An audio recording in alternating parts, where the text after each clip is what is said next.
Bradesco. Entre nós, você vem primeiro. Boa noite. Boa noite. Crianças e adolescentes que têm o nome usado pelos pais para registrar uma empresa podem pagar um preço muito caro e, às vezes, por toda a vida. Você vai conhecer agora histórias de duas pessoas que enfrentaram problemas, na verdade, enfrentam problemas na justiça até hoje, porque tiveram o CPF usado pelos pais quando ainda eram menores de idade. A vida inteira, o André, hoje com 42 anos, teve restrições financeiras. Eu não posso ter bens no meu nome. Carro, casa, televisão, sabe? Qualquer coisa que tiver no meu nome é sujeito a penhora. E não é por culpa dele. Os problemas começaram bem cedo. O André só tinha 15 anos quando, sem saber, por decisão do pai, se tornou sócio da empresa da família. Para ter maior controle da empresa, que também era dos irmãos mais velhos de André, o pai registrou o caçula como um dos donos. Ele se utilizou desse poder que ele tinha sobre a minha parte da empresa para poder assinar cheques, para poder obter decisões sem ter que envolver os outros sócios. Meses depois, a empresa quebrou. O nome dele constava na sociedade e, por isso, até hoje, é cobrado por dívidas. O André ajudou a organizar um grupo que reúne mais de 100 pessoas que enfrentam o mesmo problema. A Paloma tinha 16 anos, quando os pais, que tinham restrição de crédito, usaram o CPF dela para abrir outro negócio. Filha, se você não emprestar o nome, não vai conseguir colocar comida na mesa. Depois que a empresa faliu, ela ficou com dívidas que chegam a mais de 30 milhões de reais. Uma pesquisa da Junta Comercial do Estado do Rio apontou que, em setembro, havia 166 empresas com crianças e adolescentes menores de 16 anos como sócios. Este advogado diz que pais que usam indevidamente o nome dos filhos podem ser processados. Quando aquela pessoa coloca o nome de um filho para esconder a real propriedade daquele negócio, há uma situação que configura um ilícito penal, que é um crime de falsidade ideológica. Pode levar até uma pena de 1 a 5 anos de prisão. A Paloma conseguiu na justiça que o nome fosse excluído da empresa. Mas a mudança ainda precisa ser reconhecida em mais de 30 processos, só na área trabalhista. O juiz trabalhista ele não quer saber se a criança ela era administradora ou não. Era sócio, condena. Jamais eu faria isso com a minha filha. Jamais. Ministro Alexandre de Moraes decreta prisão de Alexandre Ramagem e Polícia Federal vai pedir a inclusão do nome do deputado na lista de foragidos da Interpol. Defesa pede que ex-presidente Jair Bolsonaro possa cumprir prisão domiciliar. Presidente Lula chega à África do Sul para a cúpula do G20. Empresários comemoram a redução de tarifas sobre os produtos brasileiros nos Estados Unidos. Ministério Público afirma que ex-delegado-geral de São Paulo foi assassinado por vingança do PCC. COP30 chega ao último dia sem acordo. Fim da dependência do petróleo permanece no centro do impasse. De olho na Libertadores, Botafogo recebe amanhã o Grêmio, que tenta escapar do rebaixamento no Brasileirão.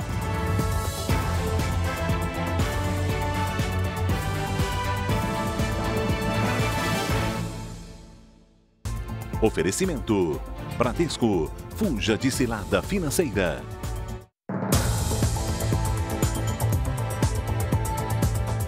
Um policial militar e o avô, que é coronel reformado da PM, foram baleados durante uma tentativa de assalto no Rio de Janeiro. É o terceiro ataque contra policiais em menos de 3 dias na região metropolitana do Rio.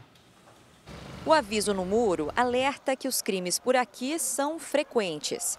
A rua, na zona norte do Rio, foi cenário de mais uma tentativa de assalto. Câmeras de segurança registraram um momento em que um carro é abordado por criminosos numa moto.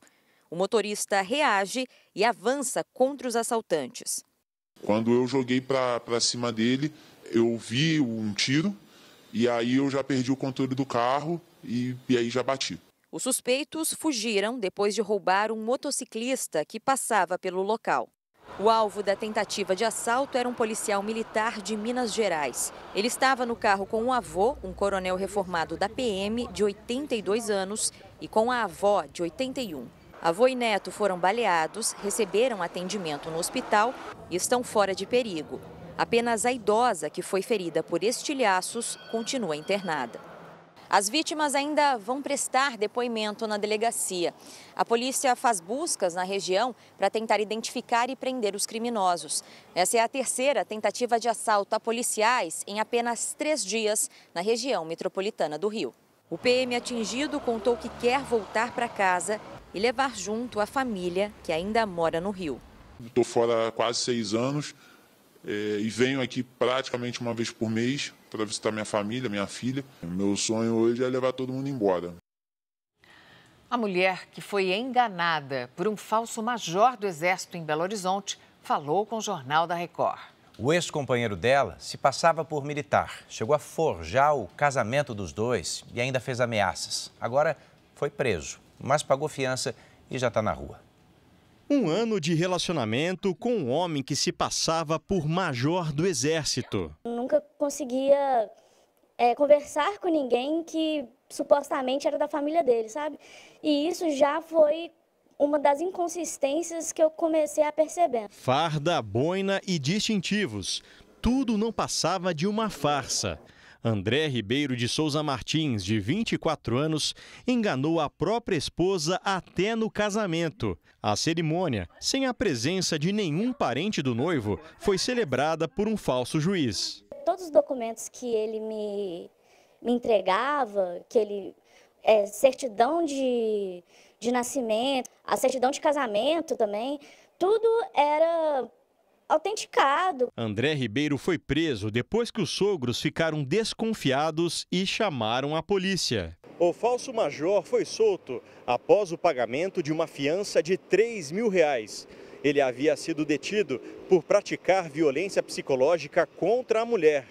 A justiça determinou o uso de tornozeleira eletrônica por 120 dias e proibiu que André se aproxime ou faça contato com a ex. Durante a audiência de custódia, o falso major disse que tem transtorno de identidade e faz uso de medicação controlada. André, que na verdade é técnico de TI, já havia se passado por médico e chegou a trabalhar durante 2 meses num hospital em Varginha, no sul de Minas Gerais. Ele deve responder por estelionato, falsidade ideológica e usurpação da função pública. A notícia do fim do tarifaço americano para produtos agrícolas brasileiros animou exportadores e o governo. Mas a indústria segue pressionada porque o setor de manufaturados continua com a taxação de 40%. O decreto anunciado ontem pela Casa Branca inclui 238 produtos. Entre eles, carne bovina, café, cacau, frutas como manga, banana, abacaxi e coco. A redução é retroativa para o que chegou aos Estados Unidos a partir de 13 de novembro. Vale a pena negociar e tem que negociar intensamente para conseguir resultados positivos como esse, mostrando uma realidade que estava afetando 330 mil produtores do nosso país. O presidente em exercício, Geraldo Alckmin, disse que a ordem executiva de Trump foi o maior avanço até agora nas negociações com os Estados Unidos. Queremos reiterar que nós continuamos otimistas e o trabalho não terminou. Quer dizer, ele avança e agora eu diria que com menos barreiras. E esse foi o maior passo dado. Quer dizer, nós saímos de 36% para 22% da exportação brasileira no tarifaço. De acordo com o Ministério do Desenvolvimento, 22% das exportações ainda estão submetidas ao tarifaço americano. 15% estão sujeitas a tarifas de 10%. 36% não pagam tarifas adicionais. 27% estão sujeitas a tarifas iguais às cobradas de outros países. A queda das tarifas ainda não atingiu setores importantes do mercado brasileiro. Entre eles, a indústria de máquinas e equipamentos, café solúvel, calçados e pescados. Nesses grupos, houve queda nas exportações. Os fabricantes de máquinas e equipamentos esperam que uma nova decisão beneficie o setor, uma vez que as exportações para os Estados Unidos caíram 8,2% de janeiro a setembro, comparado com o mesmo período do ano passado. Agora estamos na esperança de que, efetivamente, a gente comece essa negociação, que haja essa trégua e que em aproximadamente 90 dias o Brasil chegue num acordo com os Estados Unidos. A Confederação Nacional da Indústria afirmou que ainda é preciso avançar e que o aumento das isenções é um sinal muito positivo de que temos espaço para remover as barreiras para outros produtos industriais. A Associação Brasileira da Indústria de Café Solúvel afirma que o setor ficou de fora da medida e vem perdendo competitividade. Na média, está 52% a menos nesse período de tarifaço de agosto até outubro. E a situação vai ficando cada vez pior. Cada mês que passa, vai diminuir esse volume com certeza. Bom, embora o agronegócio comemore o alívio nas tarifas, especialistas acreditam que o Brasil tem que se manter alerta, porque a decisão não representa o fim das disputas comerciais. A suspensão das tarifas reaquece setores do agronegócio, já que itens como café, carne bovina, frutas e sucos entram na lista de exceções. De acordo com este economista, o setor teve um prejuízo de quase 30 bilhões de reais desde o início do tarifaço em agosto. Foi um impacto muito duro para o agro nesse período. Nós tivemos perdas, inclusive, de empregos. O Conselho dos Exportadores de Café do Brasil comemorou a suspensão das tarifas e reconheceu os esforços do governo federal. Para este produtor de Minas Gerais, o setor cafeicultor vai recuperar a competitividade e voltar a abastecer o mercado americano. O produtor vai ter como vender mais o café com melhores preços, porque a demanda americana é muito alta e eles gostam muito do café brasileiro. A Associação Brasileira das Indústrias Exportadoras de Carnes destaca que condições equilibradas de comércio fortalecem o Brasil nos mercados de carne bovina. Segundo especialistas, os Estados Unidos voltaram atrás porque a alta nos preços começou a pressionar a inflação e pesar no bolso do consumidor americano. Mas o Brasil precisa se manter alerta, porque a decisão representa um alívio e não o fim das disputas comerciais. Agora é um momento de reflexão. Nós aprendemos com isso, temos de ser diplomáticos, não podemos que isso retorne, então precisamos, sem dúvida nenhuma, continuar nas negociações para consolidar um mercado tão importante que é o norte-americano. É uma trégua, na verdade, e a gente precisa aprender melhor como que se faz comércio bilateral com os Estados Unidos, tirar um pouco dessa dependência. Tem mercados que não são explorados, então acho que está na hora da gente olhar outros países do mundo além dos Estados Unidos. Chuva ainda forte em algumas regiões do Nordeste, mas tem mudança no tempo em outras regiões neste fim de semana. Lidiane Sayuri já está por aqui, tem as informações. Boa noite, Lid. Oi, Mariana, é isso mesmo. Olha, depois de muito sol e calor em grande parte do sul e do sudeste, volta a chover neste sábado. Boa noite a você, Edu, boa noite. E uma boa noite para você que está com a gente. Amanhã, a frente fria estacionada no Nordeste ainda favorece chuva forte no litoral sul de Salvador. Em Florianópolis, sábado de sol com muitas nuvens e pancadas de chuva à tarde e à noite. Faz até 24 graus. Em São Paulo, chove à tarde, máxima de 29. Em Palmas, calor de 31, com chuva ao longo do dia. Hoje, a maior quantidade de água caiu sobre a Bahia e o Tocantins. As imagens de satélite mostram nuvens carregadas no norte, nordeste e no Rio Grande do Sul. Amanhã, a outra frente fria próxima ao sul do país provoca chuva forte do Rio Grande do Sul ao Paraná. E o ar polar que vem atrás deixa o tempo estável na metade sul gaúcha. Os ventos quentes e úmidos mantêm o tempo chuvoso em partes do norte, nordeste, centro-oeste e sudeste.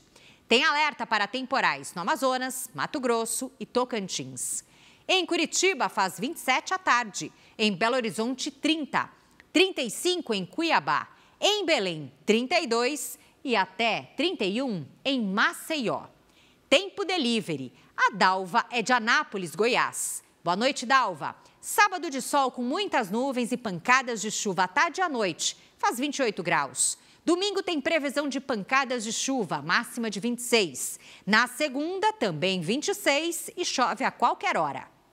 A Núbia é de Araçatuba, São Paulo. Oi, Núbia. Sábado ensolarado com 37 graus. Entre domingo e segunda, pancadas de chuva à tarde e à noite. Máximas entre 29 e 35.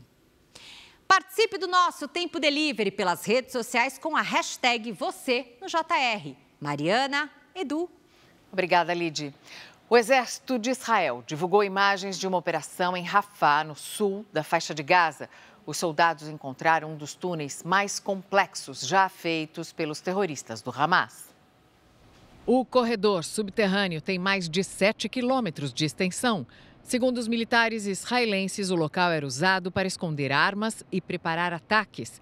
Os soldados encontraram cerca de 80 cômodos internos, construídos para manter os terroristas escondidos por longos períodos. As forças de defesa de Israel disseram que operações como esta continuam em vários pontos da faixa de Gaza. A meta é eliminar rotas subterrâneas usadas pelo Hamas e impedir novos ataques. Veja ainda hoje, falta de medicamentos preocupa os pacientes transplantados em São Paulo. E a seguir, todos os detalhes da vitória do Corinthians, que teve ainda um golaço de Memphis Depay. Corinthians sonha com Libertadores após vitória contra o tricolor paulista. Já o São Paulo se preocupa após 3 jogos sem um triunfo.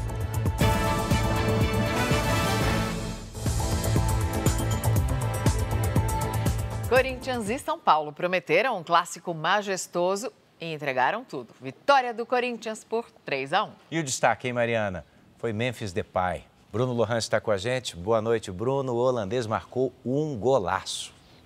Ele quando pega firme, tira onda, e o gol foi realmente extraordinário. Boa noite, Edu. Boa noite, Mariana. Boa noite para você que acompanha o JR. Memphis não começou o jogo como titular. Entrou no segundo tempo e mostrou porque é ídolo dos corintianos. Em um lance rápido dentro da área, deu um drible desconcertante para desempatar a partida. Agora, São Paulo e Corinthians estão empatados com 45 pontos no meio da tabela. Numa partida de futebol, nem sempre os titulares são os mais importantes do elenco. Do lado corintiano, Memphis, que jogou pela seleção holandesa na data FIFA, foi poupado no início do jogo. Uma pressão a menos para o São Paulo, cheio de desfalques. Mas o alívio tricolor durou pouco. Ferreirinha fez pênalti em Breno Bidon. Yuri Alberto converteu. No segundo tempo, o São Paulo empatou com Tapia, que também não começou o clássico como titular.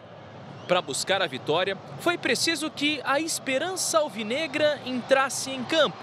E em poucos minutos, Memphis colocou a bola entre as pernas de Sabino e marcou um golaço. Olha a bola para o Memphis, meteu entre as pernas e fez um golaço!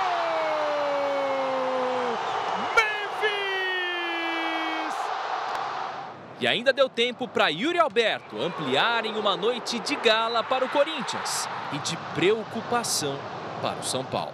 Claro que toda essa ausência de grandes jogadores ao longo de todo o ano, ele nos atrapalhou. A vitória pode ajudar o Corinthians a recalcular o trajeto nessa Série A do Campeonato Brasileiro. A 4 rodadas do fim, o clube garantiu a permanência na Série A e ainda sonha com voos mais altos. A gente vai atrás desse nosso grande objetivo, que é estar numa pré-Libertadores, depois de classificar para a Libertadores, mais 4 jogos que são 4 finais para nós. O sonho corintiano se tornou realidade para o Mirassol. A derrota do São Paulo garantiu a vaga na Libertadores para o time do interior paulista. Incrível, Mirassol. Amanhã tem mais Brasileirão ao vivo aqui na Record. O Botafogo, atual campeão nacional, vai enfrentar o Grêmio no Rio. O Fogão tenta manter uma sequência invicta na reta final da temporada. Menos de 2 meses depois da estreia no profissional, o panamenho Kadir foi o nome da vitória do Botafogo contra o Sport. O time carioca alcançou o 6º jogo de invencibilidade no Brasileirão. O objetivo nas últimas 4 rodadas é a vaga direta para a Libertadores, Para isso, conta com a força do elenco. Acho que agora ter um elenco mais completo está ajudando o time para ter mais solidez nessa sequência de jogos. Acho que o motivo principal pela continuidade do time é que voltaram jogadores, que temos mais elenco. Para superar o Botafogo, o Grêmio precisa vencer fora de casa, algo que só aconteceu 3 vezes neste Brasileiro. Dessas 3, 2 foram no Rio Grande do Sul, contra os rivais Internacional e Juventude.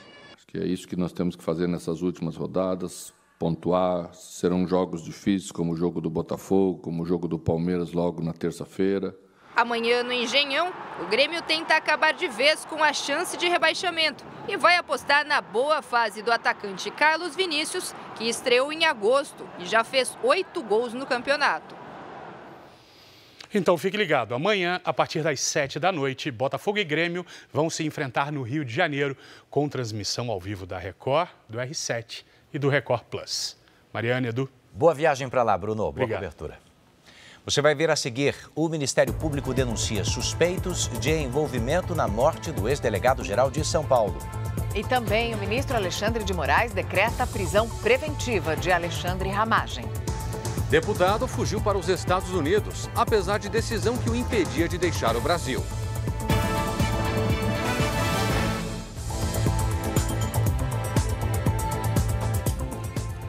A Justiça soltou 2 suspeitos que tinham sido detidos na operação da Polícia Federal que investiga um esquema fraudulento no Banco Master.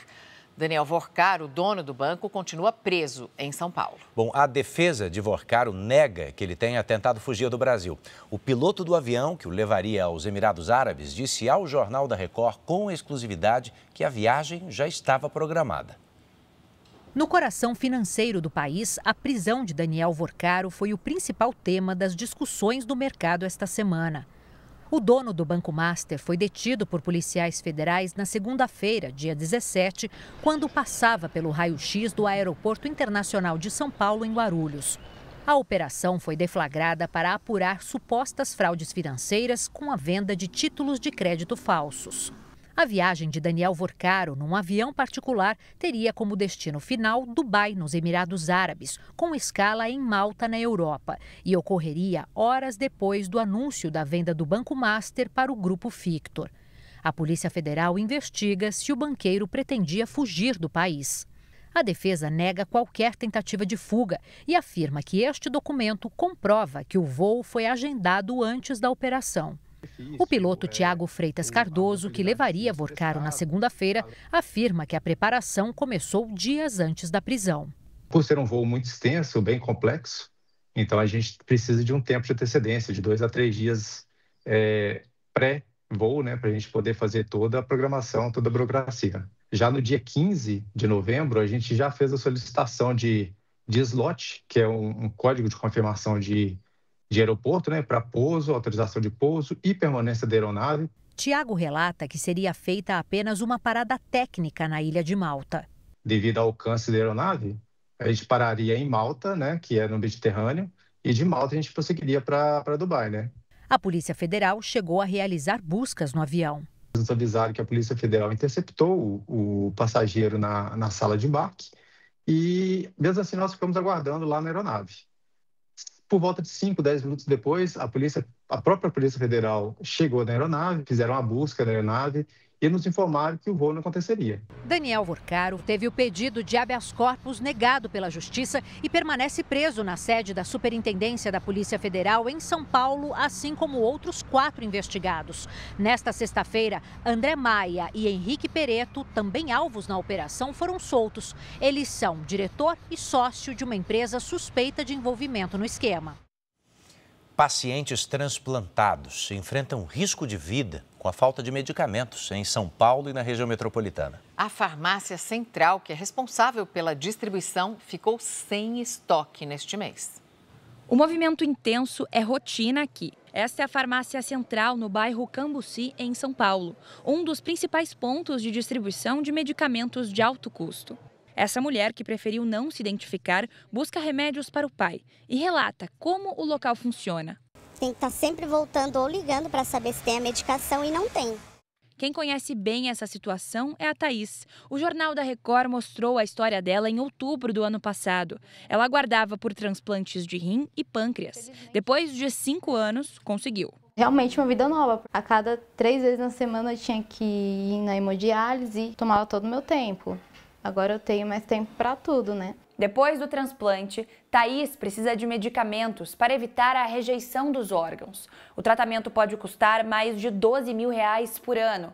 E neste mês, a farmácia estava sem estoque dos 2 remédios necessários. Se não tiver reposição da farmácia, a maioria das pessoas, né, como eu, pode perder os órgãos e até falecer, chegar a óbito. O presidente da Associação Brasileira de Transplantados explica a importância do medicamento. Além de médico, ele também já foi paciente e precisou receber um rim. Então ele baixa a imunidade da pessoa para a pessoa não reconhecer aquele órgão como um órgão estranho e poder ir se adaptando àquele órgão. O Ministério da Saúde afirma que o fornecimento foi feito normalmente e que a distribuição é responsabilidade dos estados. A Secretaria Estadual da Saúde diz que os estoques serão repostos entre hoje e quarta-feira, conforme o tipo de remédio. O Ministério Público denunciou 8 suspeitos pela morte do ex-delegado-geral de São Paulo, Rui Ferraz Fontes. Segundo os promotores, o assassinato foi uma vingança do PCC. A denúncia foi apresentada hoje pelo Grupo de Atuação Especial de Combate ao Crime Organizado do Ministério Público Estadual. O documento de 39 páginas mostra que entre os 12 suspeitos indiciados pela Polícia Civil na primeira fase da investigação, 8 foram denunciados por homicídio qualificado, 2 tentativas de homicídio, porte ilegal de arma de uso restrito, favorecimento pessoal e organização criminosa. Um dos envolvidos morreu em confronto com a polícia dias após o crime. A execução do ex-delegado-geral de polícia, Rui Ferraz Fontes, foi em 15 de setembro, quando ele deixava a prefeitura de Praia Grande, onde era secretário de administração. De acordo com os promotores, a ordem para matar Rui Ferraz Fontes partiu do alto escalão do PCC. O crime teria sido uma retaliação pela atuação do delegado contra chefes do crime organizado em São Paulo. Com mais de 40 anos de carreira, Rui Ferraz foi responsável por indiciar vários líderes da facção por formação de quadrilha nos anos 2000. Na denúncia, os promotores do GAECO revelam conversas entre os denunciados. Um agradece a oportunidade de participar da ação, enquanto o líder responde: não tinha dúvida alguma da sua capacidade. O planejamento do assassinato começou em março desse ano, com o furto de veículos usados na ação, aquisição dos fuzis e definição dos imóveis que serviriam de ponto de apoio para os criminosos. A quadrilha usou pelo menos 4 casas, todas no litoral paulista. Nessa imagem, presente na denúncia, um dos acusados transporta um fuzil enrolado em um cobertor rosa no dia do crime. Começou a valer hoje a exigência de biometria para novos pedidos de aposentadoria pelo INSS. E a identificação pelas digitais faz parte de uma série de medidas para evitar fraudes. Aos 65 anos, o Cláudio diz que tem o tempo de contribuição necessário para se aposentar no ano que vem. A gente trabalha, chega a época que tem que descansar, não é? Então, eu estou sonhando com isso, realmente, você falou a palavra certa. O cadastramento da biometria agora é obrigatório para encaminhar ao INSS novos pedidos de aposentadoria e concessão do benefício de prestação continuada. Até maio do ano que vem, serão aceitas as biometrias já cadastradas para a CNH, o título de eleitor e a carteira de identidade nacional. Assim, quem já é aposentado, pensionista ou recebe auxílio não precisa fazer nada por enquanto. A nova medida não vai bloquear os benefícios ativos. Pessoas com mais de 80 anos ou com dificuldade de locomoção por motivo de saúde não precisam cadastrar a biometria. O mesmo vale para moradores de regiões de difícil acesso, migrantes em situação de refúgio e residentes no exterior. O uso da biometria para a concessão de benefícios pode reduzir as tentativas de fraudes e golpes. Também evita que informações de terceiros sejam usadas para a concessão de benefícios indevidos, além de tornar os procedimentos mais rápidos. De acordo com o Ministério da Gestão e Inovação, dos mais de 68 milhões de beneficiários de programas sociais, 84% já têm a biometria cadastrada. Com a novidade, o INSS faz um alerta. Não cai em golpes. O INSS não vai te mandar link pedindo biometria, ele não vai mandar alguém ir atrás de você, só vai pedir a biometria quando você solicitar sua aposentadoria. E ali o contato é direto com o INSS, seja pelo aplicativo do Meu INSS, pela Central 135 ou numa agência. Alerta fundamental esse. Informação ao vivo para você. Os advogados de Jair Bolsonaro pediram ao ministro Alexandre de Moraes que o ex-presidente cumpra a pena em casa. Vamos a Brasília com Clébio Cavagnoli, que tem os detalhes. Clébio, boa noite. Olá, Edu. Boa noite a você, a Mariana e a todos que nos acompanham. Os advogados argumentaram aqui ao Supremo Tribunal Federal que a saúde de Bolsonaro está profundamente debilitada. Segundo a defesa, portanto, deixar Bolsonaro numa penitenciária pode representar risco de vida. O pedido foi apresentado antes do prazo final para o último recurso possível nesse processo, que vence na segunda-feira. Não há prazo para uma decisão de Moraes. Bolsonaro, a gente relembra, foi condenado a 27 anos e 3 meses de prisão por tentativa de golpe de Estado. Edu. Clébio continua com a gente porque o deputado federal Alexandre Ramagem teve prisão preventiva decretada pelo Supremo. Conta os detalhes, por favor. Isso mesmo, Edu. A Polícia Federal agora vai pedir a inclusão do nome de Alexandre Ramagem na lista de procurados da Interpol. O deputado, inclusive, tinha medidas cautelares impostas pelo STF, entre elas a proibição de se ausentar do Brasil e também a ordem para entregar todos os passaportes. A Câmara informou que Ramagem não comunicou que faria a viagem aos Estados Unidos. O parlamentar foi condenado a 16 anos de prisão em regime fechado, também no processo do plano de golpe de Estado. Procuramos a defesa de Ramagem e os advogados disseram que também não sabiam da saída dele do Brasil. Volto com vocês, Edu e Mariana. Obrigada, Clébio. Você vai ver a seguir, na África do Sul, o presidente Lula participa de reuniões bilaterais antes da cúpula do G20. E também, no último dia de COP30, negociadores ainda tentam fechar um acordo sobre o texto final.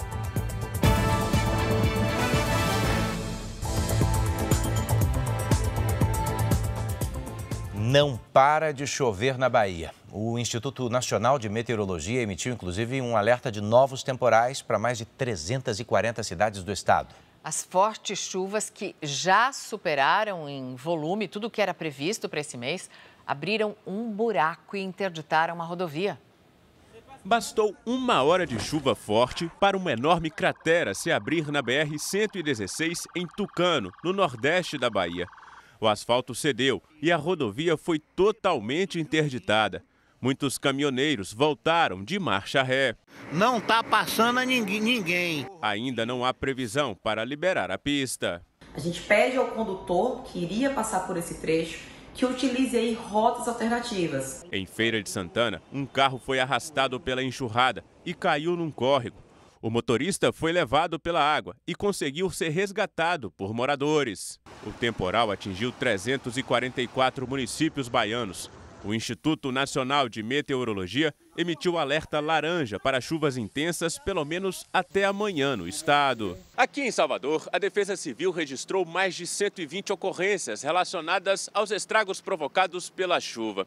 Em 24 horas, choveu mais do que era esperado para todo o mês de novembro. Na periferia da capital baiana, o muro de uma escola desabou sobre vários carros. Em alguns pontos da cidade, rios transbordaram e a água invadiu as casas. Construí uma vida melhor para mim, minha filha, meu neto, mas perdi tudo. Donald Trump chamou de genocídio os ataques a cristãos na Nigéria. O presidente americano prometeu encerrar as ajudas financeiras ao país. A declaração foi numa entrevista a uma rádio. It's a genocide and I'm really angry about it. And we pay, we give a lot of subsidy to Nigeria. We're going to end up stopping the government's done nothing. They're killing Christians at will, and nobody even talked about it. Este ano, de acordo com uma organização que monitora violações de direitos humanos, 7.000 cristãos foram mortos na Nigéria. Na mesma entrevista, Trump revelou que vai conversar num futuro próximo com o presidente da Venezuela, Nicolás Maduro. Ele não disse o que deve ser discutido, mas afirmou que tem algo muito específico para dizer ao chefe de governo venezuelano. A imprensa americana divulgou hoje que um navio petroleiro russo que estava a caminho da Venezuela foi interceptado. A embarcação teve que retornar à Rússia. Trump também está de olho nos desdobramentos da guerra na Ucrânia. Hoje, afirmou que o presidente Zelensky não tem outra opção a não ser aceitar a proposta de paz elaborada pelos Estados Unidos e estabeleceu a próxima quinta-feira como limite para a Rússia e a Ucrânia chegarem a um acordo. Mais cedo, Zelensky criticou o plano que tem 28 pontos e afirmou que a Ucrânia não pode escolher entre perder a dignidade e um parceiro importante. Já o presidente Vladimir Putin afirmou que está pronto para discutir pontos do texto.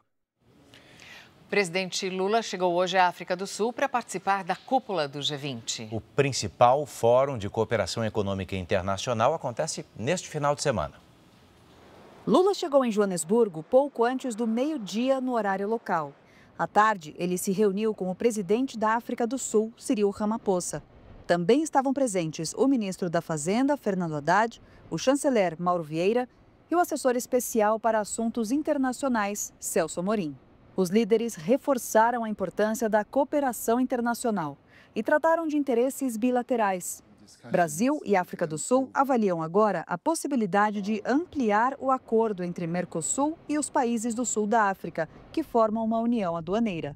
Neste fim de semana, Lula participa da cúpula do G20 e também terá reuniões bilaterais. Uma delas será com o chanceler da Alemanha, Friedrich Merz, confirmada para amanhã. Esse vai ser o primeiro encontro dos dois depois que Merz fez comentários polêmicos sobre a cidade de Belém do Pará. Merz havia participado da cúpula de líderes que antecedeu a COP30 em Belém. Ao voltar à Alemanha, disse que os jornalistas alemães estavam felizes em retornar, nas palavras dele, especialmente daquele lugar onde estávamos. No domingo, Lula participa de uma reunião paralela ao G20 com o IBAS, fórum que reúne Índia, Brasil e África do Sul. O G20 integra as 19 maiores economias do mundo, mais a União Europeia e a União Africana. Mas dessa vez, o encontro não terá a presença dos presidentes de 3 das principais potências: Estados Unidos, China e Rússia. Os Correios aprovaram um plano de recuperação que prevê um programa de demissão voluntária para cortar 10.000 vagas. Também está definida a contratação de um empréstimo de 20 bilhões de reais. A empresa pretende ainda fechar 1.000 postos de atendimento que hoje dão prejuízo, além de vender imóveis. No primeiro semestre deste ano, o rombo nos Correios chegou a 4 bilhões e 500 milhões de reais. Um dos criminosos mais procurados do Rio foi morto hoje numa operação policial.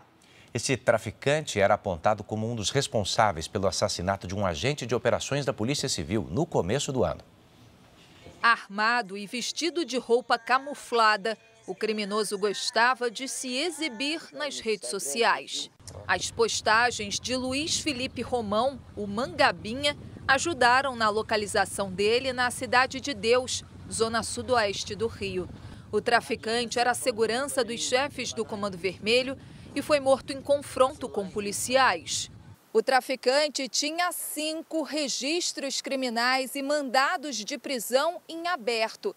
Ele foi identificado como criminoso responsável pela morte de um agente da Coordenadoria de Recursos Especiais, a CORE, em maio.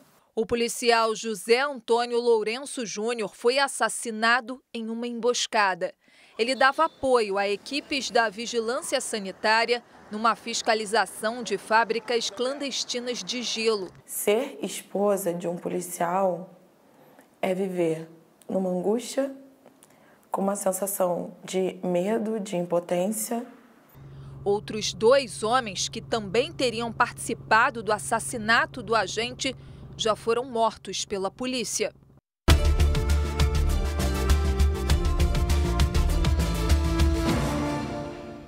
No último dia da COP30, as divergências não foram superadas e os negociadores ainda tentam chegar a um acordo em torno do texto final da conferência, que retomou as reuniões depois do incêndio de ontem. Vamos a Belém conversar com a Cristina Lemos. Cris, boa noite. Boa noite, Mariana, Edu e a você que está com a gente aqui no JR. As últimas horas foram literalmente uma prova de fogo para a diplomacia brasileira. O segundo texto proposto pelo Brasil, divulgado perto das 3 da manhã, também não emplacou. E a falta de acordo entre os países ameaça o resultado da COP30 e, em última instância, as chances do planeta. A Tainá Farfan acompanhou as negociações. O tempo acabou e, a partir de agora, as negociações estão na prorrogação. Novos rascunhos do texto final foram publicados, mas ainda não foi possível chegar a um consenso entre as delegações sobre a citação aos combustíveis fósseis na declaração final. Um dos rascunhos apenas reconhece que a transição global para reduzir as emissões de gases de efeito estufa é irreversível e é a tendência do futuro. Os especialistas são categóricos. Não basta discutir metas para o futuro sem um plano para o fim do uso de combustíveis como o petróleo e o carvão. Nós entregamos declarações a todos os negociadores dizendo: nós precisamos zerar os combustíveis fósseis até 2040, não mais que 2045.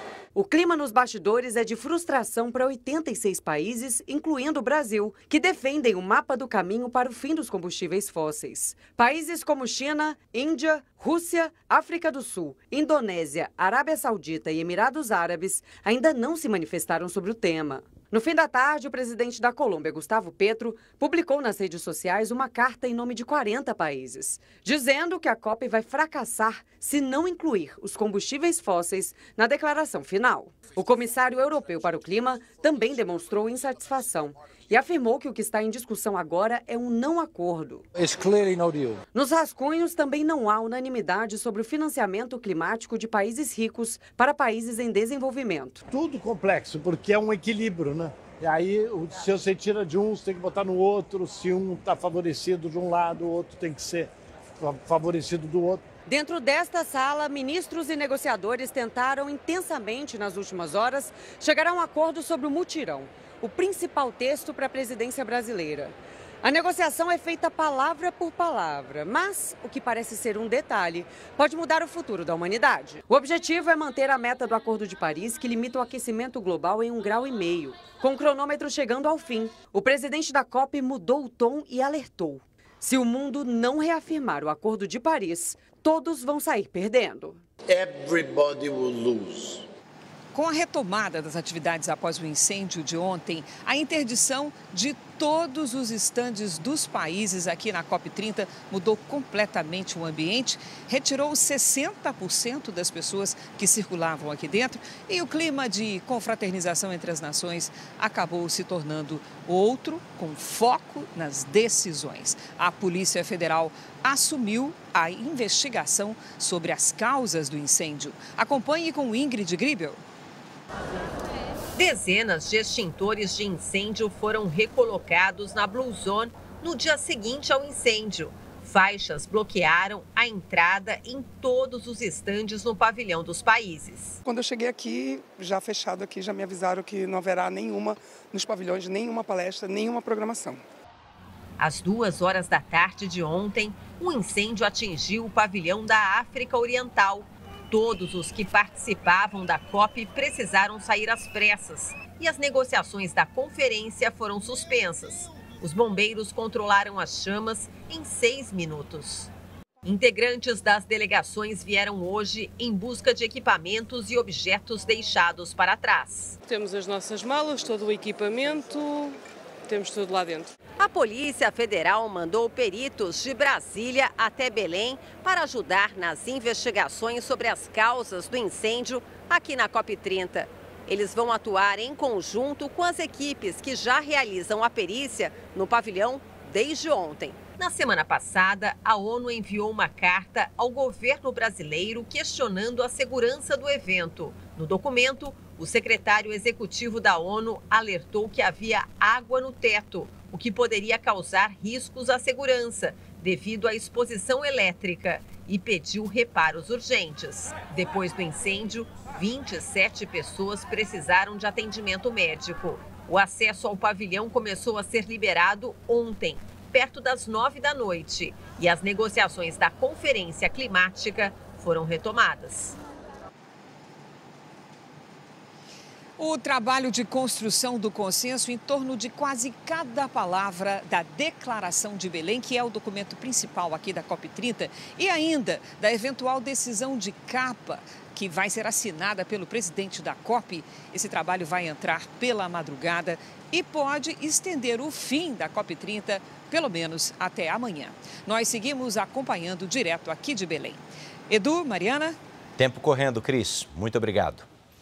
Amanhã, por causa do futebol, o Jornal da Record começa mais cedo, 6h15 da noite. As reportagens de hoje você assiste no Record Plus em todas as nossas plataformas digitais. À 00:30 tem mais JR. A programação da Record está ao vivo e de graça no Record Plus. Agora você fica com a novela Mãe. E logo depois de Reis tem A Fazenda, com flash ao vivo da festa. Está imperdível. Uma boa noite. Eu te vejo na volta das férias em 2 semanas. Boa noite para você.